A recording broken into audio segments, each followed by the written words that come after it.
ইরানের ক্ষেপণাস্ত্র ও মিসাইল হামলায় অনেকটা কোণঠাসা হয়ে পড়েছিল ইসরায়েল। এমন দৃশ্য দেখে উচ্ছ্বাসিত মধ্যপ্রাচ্যের বহু দেশের মানুষ। তখনই দৃশ্যপটে হাজির বিশ্বমোড়ল যুক্তরাষ্ট্র। যুদ্ধবিরতি ঘোষণার পর এবার বেনিয়ামিন নেতানিয়াহুর চলমান দুর্নীতি মামলার বিচার বন্ধের দাবি জানিয়েছেন মার্কিন প্রেসিডেন্ট ডোনাল্ড ট্রাম্প। তিনি জানিয়েছেন ইসরায়েলকে যেভাবে রক্ষা করেছে যুক্তরাষ্ট্র, একইভাবে নেতানিয়াহুকে রক্ষা করবে তার দেশ। ইরান ও ইসরায়েলের যুদ্ধবিরতি কার্যকর হওয়ার একদিন পর সামাজিক মাধ্যমে দীর্ঘ এক পোস্ট দেন ট্রাম্প।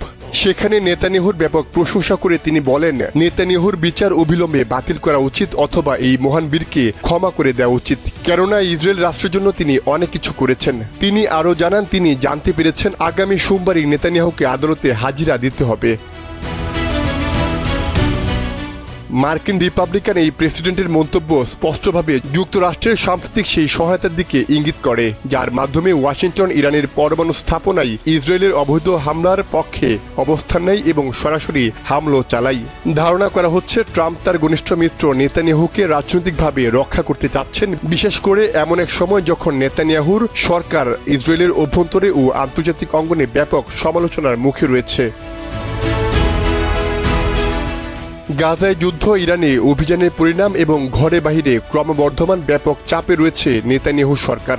ইসরায়েলি সংবাদ মাধ্যম জানিয়েছে, গত ৩ জুন তেল আবিবের একটি আদালতে নেতানিয়াহুর বিরুদ্ধে একটি মামলার শুনানি শুরু হয়েছে এবং এটি সম্পূর্ণ হতে প্রায় ১ বছর সময় লাগতে পারে বলে আশা করা হচ্ছে। ট্রাম্পের এই বক্তব্যের বিষয়ে নেতানিয়াহু এখনও কোনো মন্তব্য করেননি। তবে নেতানিয়াহুর দল লিকুদ পার্টির এক মুখপাত্র হিব্রু ভাষায় ওই বক্তব্যের অনুবাদ করে সামাজিক মাধ্যম এক্সে পোস্ট করেছেন।